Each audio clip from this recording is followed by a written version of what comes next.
Elizabeth Gilbert says that ideas are soul entities that tap us on the shoulder to ask, hey, can you bring me into the world? Can you bring me into the world?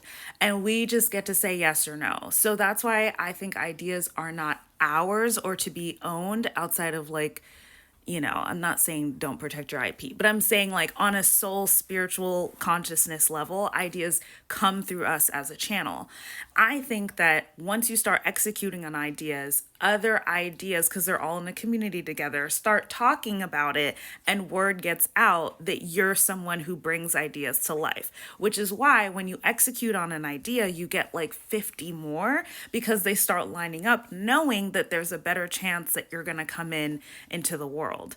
That is also why you have situations where you had an idea, didn't act on it, and someone within your orbit acted on the exact same idea. If that's ever happened to you, that also kind of like explains how that's possible.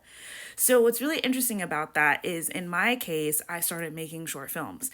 I started with a short called Love Letter to LA that I like wrote, produced, directed, and shot by myself. It was just like a one woman show just to get a story out, just to do something that was a little bit more narrative driven. Did that. Then I was a set coach and behind the scenes photographer on my husband's short film, Salem Sisters, that he did for the 48-hour film festival. Amazing experience. That was a much bigger crew, and it was just so cool to see all the moving pieces go together. Prior to that, I'm in, well, still in pre-production for another short that I'm fundraising for right now. So I'm directing that. I have a writing team and I'm currently talking to some folks to get a handle on like a DP, a cinematographer, a sound person, and a couple of editors. So for that, I'm like trying to do that a little bit slower and a little bit on a bigger scale.